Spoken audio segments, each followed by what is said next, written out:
Bincang bersama. Halo smart listeners, welcome to podcast Bincang Bersama. Dan di kesempatan kali ini Tasya Rustama temani Anda. Kita mau menggali inspirasi begitu ya dari kehidupan sesosok transformation business coach yang saya undang di kesempatan kali ini. Spesial banget karena energinya berasa banget smart listeners. Ada Coach Seiska Naidacheri. Halo Coach. Halo, salam kenal semuanya. Emang energinya selalu membuncah gitu ya Coach? Enggak juga, ini lagi energi lagi bagus. Lagi aja. bagus ya. Semangatnya pas gitu ya.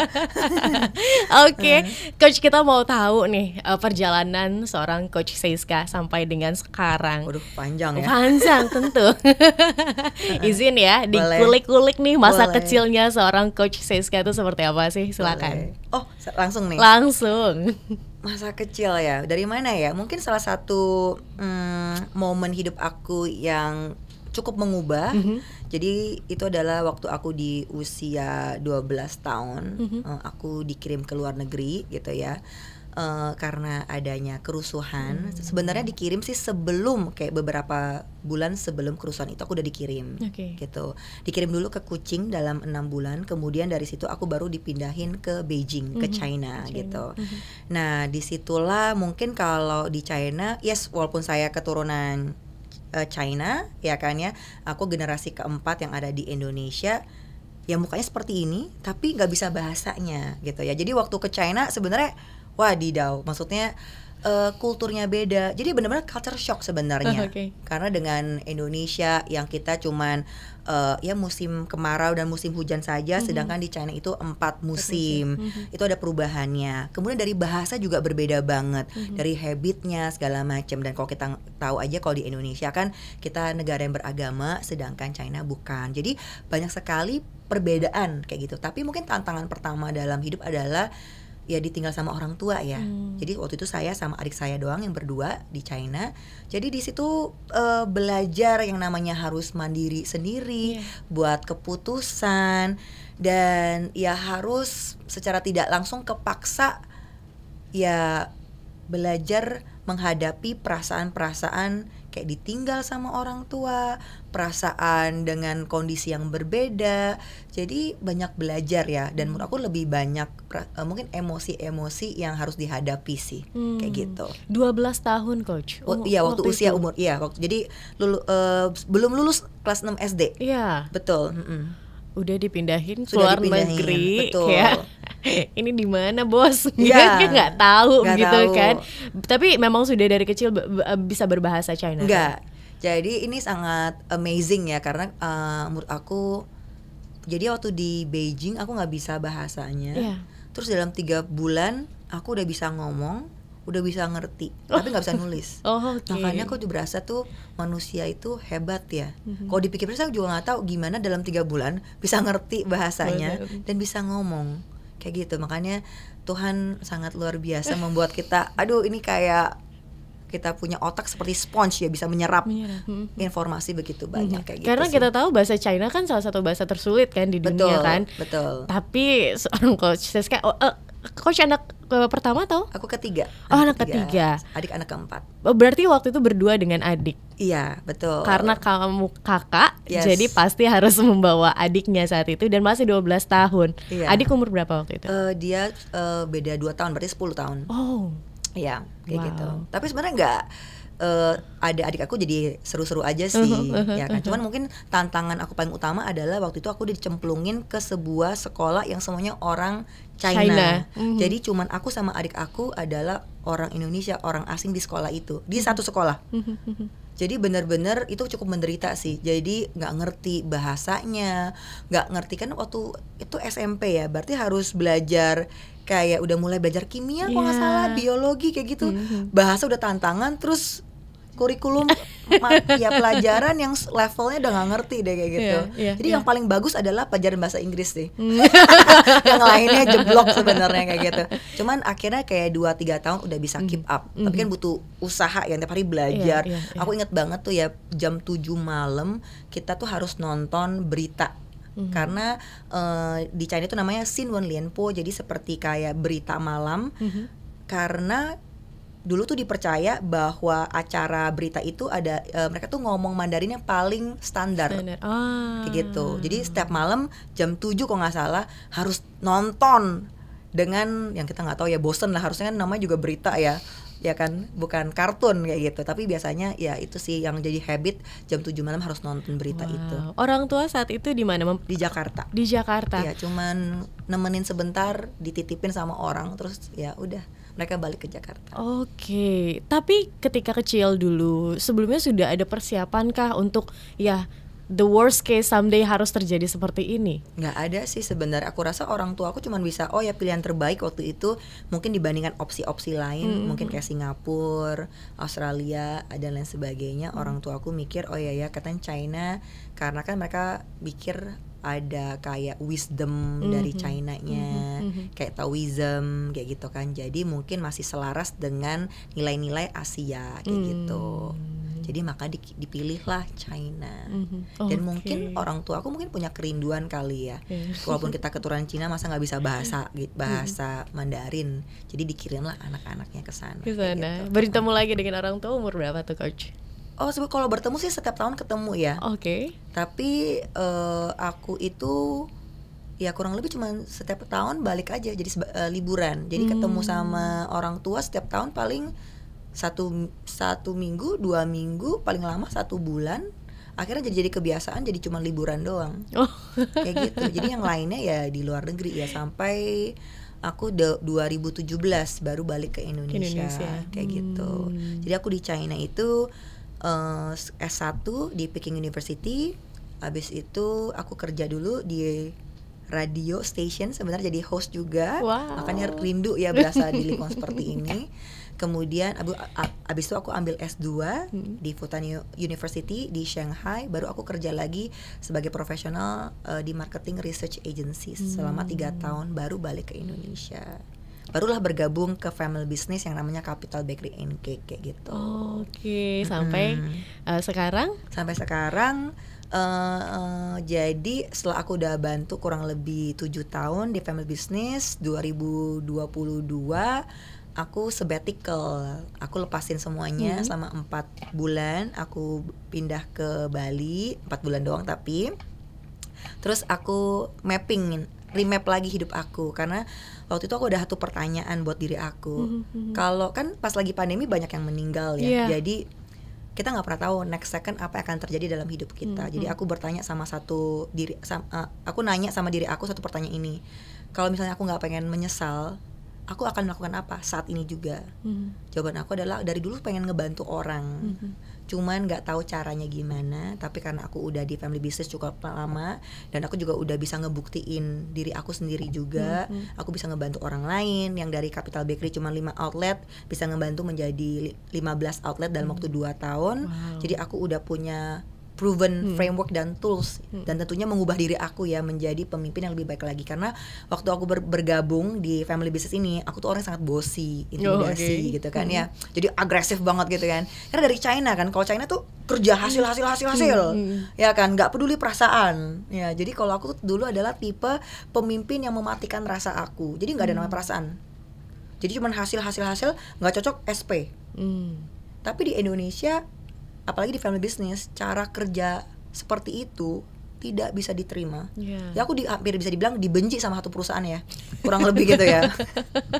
Dibenci dan diomongin di belakang kayak gitu kan. Akhirnya membuat aku sadar, oh kalau aku nggak berubah kayak gini-gini aja, aku nggak bisa menjadi versi yang lebih baik lagi. Dan menurut aku berarti ada yang salah dengan cara memimpin aku.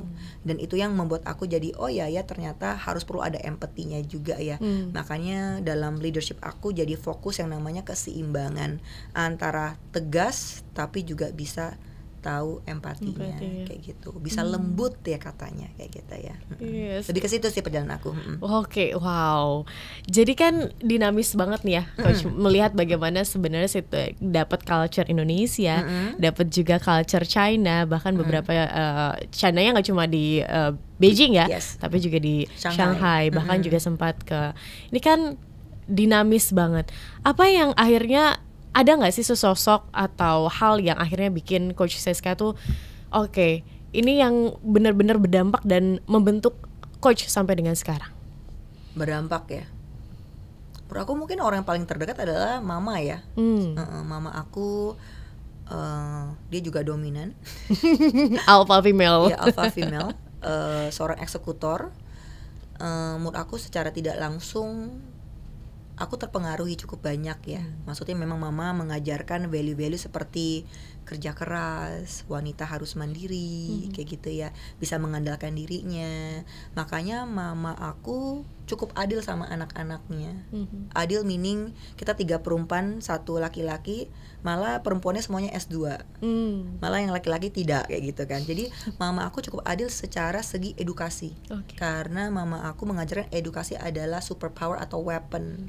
Kayak gitu. Makanya kenapa aku sejauh investasi cukup banyak dalam belajar. Sampai detik sekarang ini gak pernah lepas dari udah S2, aku masih mengambil kelas-kelas, workshop atau apapun untuk pengembangan diri lebih baik. Karena menurut aku itu adalah modal yang gak bisa diambil sama orang lain. Kayak gitu. Karena apabila kita memang udah bisa mengembangkan diri kita punya mindsetnya, punya emosional yang baik ya, kayak gitu, kita bisa melakukan apapun yang kita inginkan dalam hidup ini. Kayak gitu. Kalau misalnya aku sendiri mengapa memutuskan jadi business coach ya secara tidak langsung, karena aku pernah menjadi pemimpin wanita dan juga pemimpin yang sebenarnya aku burn out, pemimpin yang kok capek banget ya jadi pemimpin.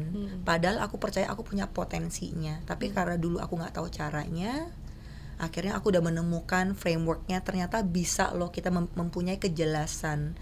Jadi menurut aku proses aku sebagai pemimpin ini adalah sebuah journey spiritual sebenarnya. Karena sebagai pemimpin atau business owner, menurut aku sangat membentuk karakter kita. Sangat pada saat kita bertemu sama karyawan yang tidak oke, bagaimana kita merespon. Benar-benar menentukan karakter kita. Bagaimana kita saat menemukan kegagalan. Karena dalam hidup ini gak ada ya, bisnis itu semuanya naik, gak ada. Pasti ada naik, ada turunnya. Itu juga melihat bagaimana karakter kita menghadapi sesuatu. Jadi bisnis atau sebagai pemimpin adalah jalan yang paling cepat untuk membentuk karakter kamu secara tidak langsung, karena kamu terpush, terekspos dengan begitu banyak situasi-situasi yang tidak banyak orang lalui. Makanya butuh mentalitas yang kuat. Jadi kalau lemah ya nanti kita bisa lihat ya bagaimana kamu menghadapinya. Kalau kamu kuat bagaimana kamu menghadapinya. Jadi menurut aku sebagai pemimpin business owner tuh seru, malah aku sekarang ketagihan kayak gitu. Karena dalam bisnis semakin sebagai pemimpin juga ya, semakin kamu naik level, kompleksitasnya makin bertambah. Nggak ada tuh bisnis makin gede makin mudah tuh, nggak ada. Adanya makin kompleks. Maka dari itu sebagai pemimpin, sebagai business owner, kapasitas kamu, skill kamu, mentalitas kamu, mindset kamu juga harus dikembangkan. Kalau nggak bisa. Seperti main game sebenarnya. Udah dapat level 1, untuk masuk ke level 2 kamu harus punya weapon-weaponnya nih. Ya nggak sih? Biar bisa sesuai. Baru masuk lagi level kedua dan seterusnya. So prosesnya selalu mengembangkan kita. Nggak pernah membuat kita semakin kecil, tidak ada. Makanya aku suka menjadi seorang pemimpin dan juga sebagai pengusaha, karena kita pengen penasaran Tuhan itu bisa membawa kita kemana? Iya. Istilahnya semakin wadah kita semakin besar, kita akan diberikan juga semakin besar. Kayak gitu. Dan besar itu nggak hanya buat diri kita ya, tapi juga buat orang-orang sekitar kita. Kayak gitu. Baik. Tapi emang dari kecil memang coach ingin jadi seorang pebisnis kah atau seperti apa? Tidak. Cita-cita masa kecil itu apa? Pengen jadi dancer. Oh my god. Pengen menjadi dancer, pengen jadi designer, fashion designer. Cuman sekarang bersyukur sih tidak. Tapi mungkin dulu aku tahu jawabannya. Setelah aku udah dewasa ya, aku banyak ikut kelas, banyak melakukan latihan yang menambahkan self awareness. Aku mengerti alasan kenapa dulu aku takut menjadi pengusaha. Karena dari kecil itu ada dicamkan sebuah mindset atau pemikiran yang tanpa aku sadari, aku percaya juga kalau saudara itu nggak bisa kerja bareng dalam satu perusahaan, karena family business. Karena mau dari keluarga sendiri ataupun mungkin dari contoh-contoh orang lain ya sekitar, biasanya orang tuh zaman dulu generasi sebelumnya biasanya pecah misal keluarga jadi nggak akur karena bisnis. Ternyata aku Hmm. punya ketakutan itu. Oh iya ya, kalau nanti aku waktu kecil deket banget nih sama adik aku. Kalau berbisnis nanti gimana nih, kita nggak deket lagi, nggak kompak dan lain sebagainya.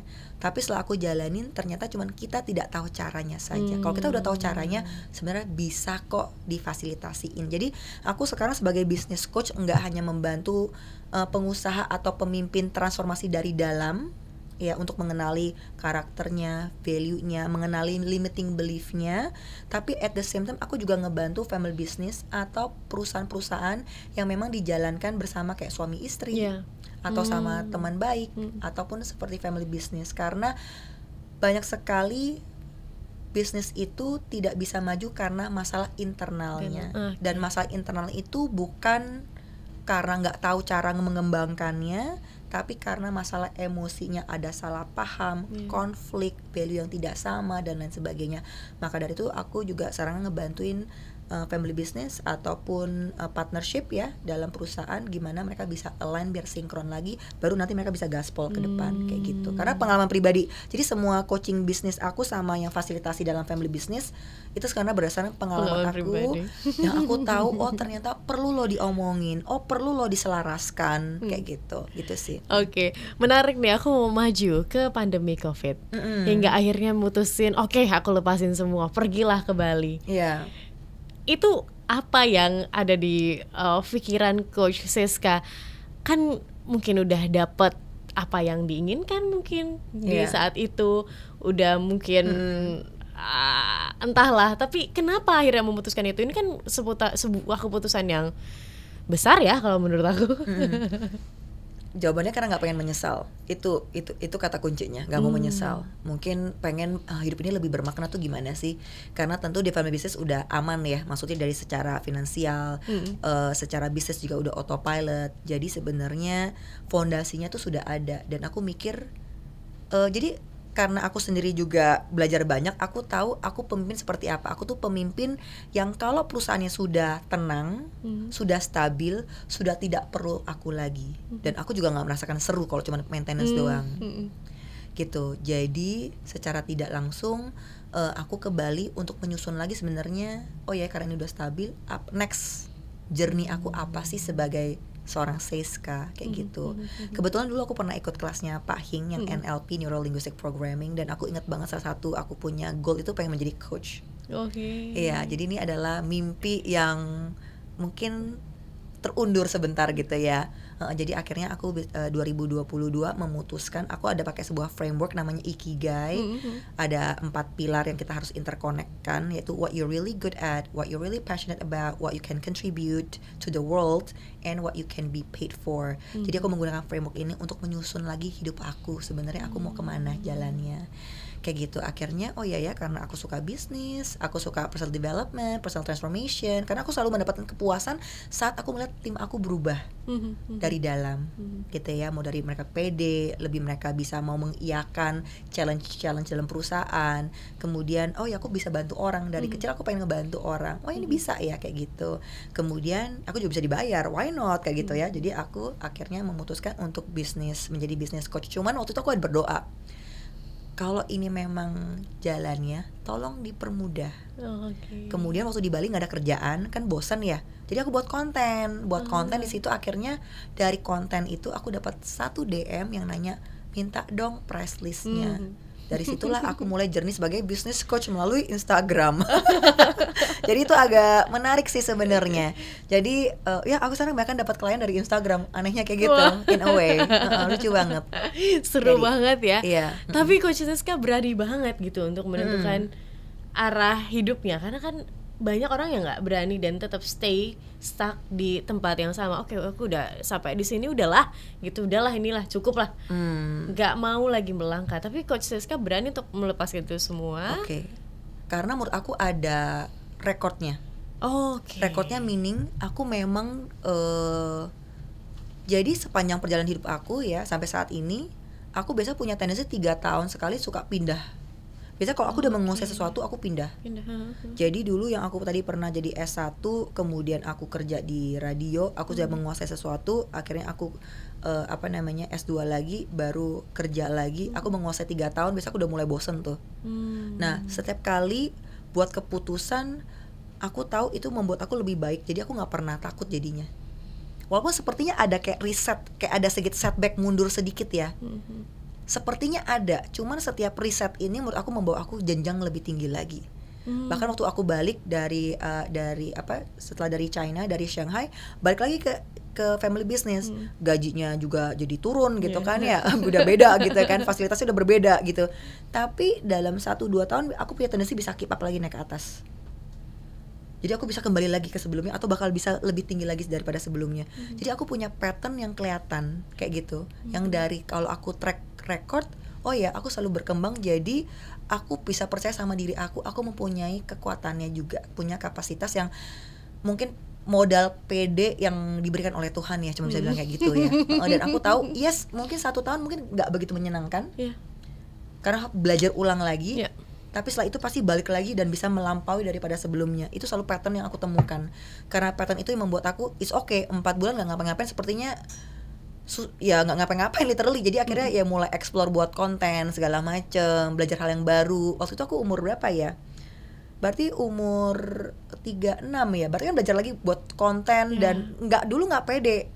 Dulu juga jujur nggak pede, kan selalu behind the scene ya. Mana mau sih muncul di kamera kayak gitu kan, jujur. Kalau dulu kan juga sebagai radio host di balik layar kan gitu kan ya. Kecuali sekarang kan udah bisa ada kamera kayak gitu. Kalau dulu mana ada kamera. Nah, tapi itu karena aku tahu misi aku udah jelas, aku udah clear, makanya aku jadi memberanikan diri juga. Jadi aku percaya ya practice makes better kayak gitu, kurang lebih. Jadi aku punya kepercayaan seperti itu sih. Selama kita mau jalanin eksekusi, pasti nanti akan keluar hasilnya kayak gitu. Perjalanan jadi bisnis coach Siska, gimana? Dinamikanya seru nggak? Seru? Sampai dengan saat ini seru banget karena aku mungkin yang membedakan aku sebagai business coach dengan lainnya, banyak sekali business coach lainnya tuh fokus langsung ke strategi atau eksekusinya. Yuk kita jalanin ini. Tapi kalau aku godok pemimpinnya dulu, aku godok business ownernya dulu. Karena kadang-kadang kita sebagai pengusaha saking sibuknya sama orang lain, sama customer, dengan sales, lupa untuk duduk sama diri sendiri untuk sebenarnya aku siapa ya, aku maunya apa ya, value aku apa ya, aku mau bawa ke perusahaan ini apa ya. Jadi sometimes saking sibuknya kita tuh lupa untuk connect lagi sama diri kita. Makanya aku ngebantu pengusaha-pengusaha untuk connect dulu sama dirinya, untuk mencari tahu lagi, discover lagi dirinya, siapa sih gue, siapa sih aku sesungguhnya. Karena perjalanan bisnis dia udah panjang ya, mungkin 4-5 tahun, itu udah biasa masuk ke titik jenuh. Udah capek-capeknya kayak gitu. Nah, disitulah kita harus yuk cari lagi, kita punya apinya di mana ya. Sebenarnya tujuan kita mau kemana sih kayak gitu. Nah, biasanya aku bantu untuk menggodok orangnya, terutama yang namanya menggali limiting belief. Karena yang menghambati kita bukannya pengusaha ini atau pemimpin tidak tahu caranya, tapi mereka kehambat karena kepercayaannya, emosinya, persepsinya, mindset. Atau paling gampang kayak gini deh, narasi-narasi yang kita ucapkan. Tadi kan kita udah ngomong sedikit di sebelumnya, sesi kita sebelumnya ada ngomong tentang Gen Z. Sulit lah meng-hire Gen Z yang baik. Oh, Gen Z itu gampang gonta-ganti pekerjaan. Kalau kamu sering ngomongin hal-hal itu, it becomes reality. Your words so powerful. Karena kamu sering ngomongin, kamu akan percaya dan menjadi realitas, dan itu akan menjadi fokus kamu. Contoh, kalau kamu fokus, oh ya Gen Z itu gak bagus, kamu akan mencari bukti Gen Z gak bagus, Gen Z gak bagus, Gen Z gak bagus. So, nah dari hal kecil itu, jangan-jangan yang menghambati kamu untuk gak bisa mencari orang yang baik untuk membantu perusahaan kamu untuk naik kelas. Dari paling kecil loh, narasi yang kita sering omongin ke diri kita. Oh, bisnis sulit beneran, bisnis jadi sulit beneran. Tapi kalau kamu punya mindset yang oh ya bisnis itu seru, oh ya ada misalnya sekarang misalnya dalam 2025 tidak pasti. Ketidakpastian, kesulit itu misalnya kamu percaya bahwa itu adalah kesempatan, kamu akan lebih mudah melihat kesempatan. Jadi itulah yang aku bantu para pengusaha untuk benahi diri kamu dulu nih. Jangan-jangan yang menghambati bukan orang lain, malah diri kamu. Kan ada pepatah, musuh terbesar adalah diri kamu sendiri, bukan orang lain. Gitu. Wow, Iya. Coach, ini jadi menampar saya juga nih bolak-balik. Kenapa? Iya, limiting belief itu benar-benar harus kita perhatikan begitu kan. Betul. Apa yang kita narasikan kepada diri kita sendiri Betul. bahkan begitu kan. Betul. Karena itu akan merubah pandangan dan juga mindset persepsi kita begitu kan terhadap Betul. apa yang terjadi. Oke, saya mau tanya waktu pertama kali mendapatkan job begitu kan, setelah sekian lama dari Instagram ini kan unik gitu. Gimana tuh Coach? Happy nggak? Perasaannya happy tentunya, maksudnya nggak nyangka ya, bener ya, personal branding itu powerful. Tapi aku bersyukur banget sih kalau kebetulan aku bergabung dalam sebuah organisasi, dan organisasi ini banyak anak mudanya, karena aku milenial ya. Jadi bergabung sama organisasi yang banyak Gen Z-nya yang usianya 20-an, and they know how to optimize personal branding, kayak gitu.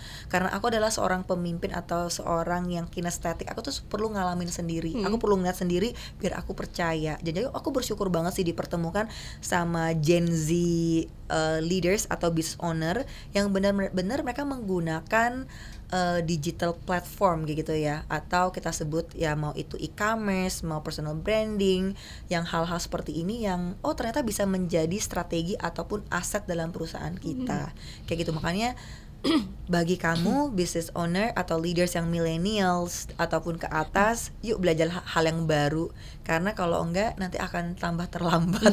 Nanti malah makin susah maju ke depan, kayak gitu.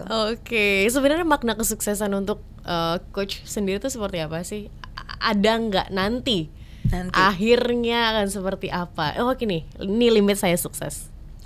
Limit saya, menurut aku nggak ada batas ya. Oke. Karena nggak ada batas.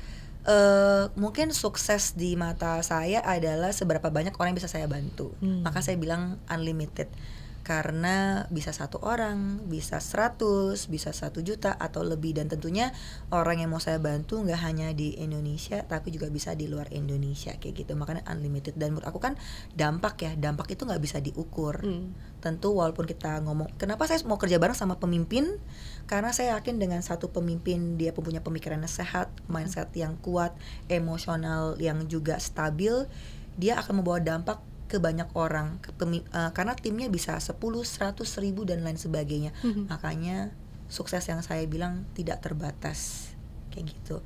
Dan bagaimana saya nggak bisa sendirian, makanya saya butuh bantuan bekerja sama dengan para pemimpin lainnya untuk bisa mereka menjadi individu yang kuat, individu yang dewasa, yang berkualitas, sehingga bisa memimpin tim-timnya. Karena para tim-tim ini yang akan menjadi pemimpin masa depan kita. Tapi mulai dari mana? Dari kita dulu.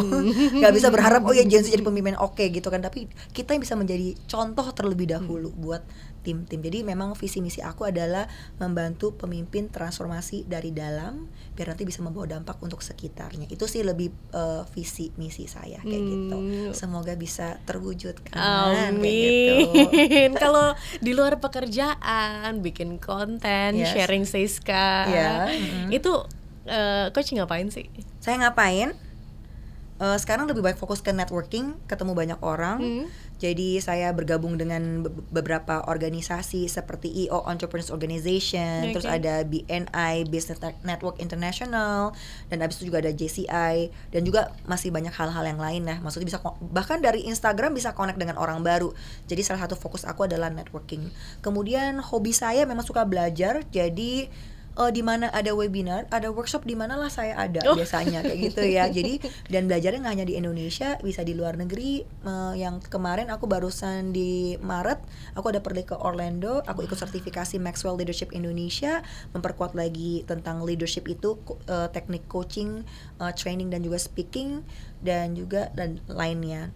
Nanti juga di bulan Mei ini akhir aku juga perlu ke Kuala Lumpur karena perlu ada pelatihan lain. Jadi Itu sih ya, sama jalan-jalan ya, dan jalan-jalan ketemu sama ya, tapi jangan lupa ketemu sama keluarga. Menurut saya itu sih, kadang-kadang suka saking sibuknya kelupaan yang ini ya. Saya punya tendensi itu sih. Oke, gitu. Biar jaga kesehatan mungkin, karena kan Coach Seiska aktif banget ya Smart Listeners, energik banget. Itu gimana sih Coach? Jadi saya yang unnegotiable habit yang saya lakukan adalah seminggu 3 kali olahraga. Kayak gitu sih. Biasanya pagi. Kalau udah sore malam saya nggak kuat. Tapi kalau pagi biasanya saya memberikan kayak do hard things, kayak melakukan hal yang paling sulit. Itu apa? Bagi aku paling sulit itu adalah nge-gym. Gitu ya. Kalau makan tuh paling gampang gitu. Tapi kalau nge-gym itu berat karena aku nggak begitu suka olahraga. Makanya aku melakukan hal yang paling sulit di pagi hari, yaitu nge-gym. Jadi angkat beban segala macem. Cuman yang aku pelajari ya dalam perjalanan kita nge-gym itu sebenarnya melatih mental kita. Karena kadang-kadang kita punya limiting belief, aku nggak bisa angkat 8 kilo. Tapi semakin kita latih, 8 kilo kita bisa, nanti 10 kilo kita juga bisa. Semakin kita sering latihan, kapasitas kita semakin meningkat, dan mentalitas itu diaplikasikan ke dalam bisnis. Jadi menurut aku seiringan sebenarnya. Wow. Jadi dulu karena aku juga pernah maraton, setengah maraton sih, jadi half marathon.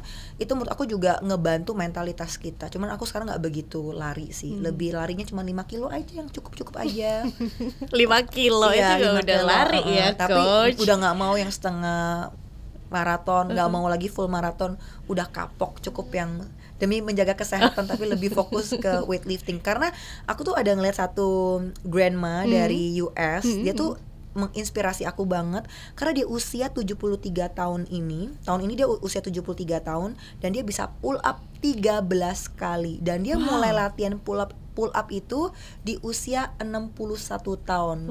Maka dari itu gara-gara gue nonton dia nih, berarti aku nggak mau kalah sama nenek itu, jadi aku mulai latihan pull up per minggu lalu.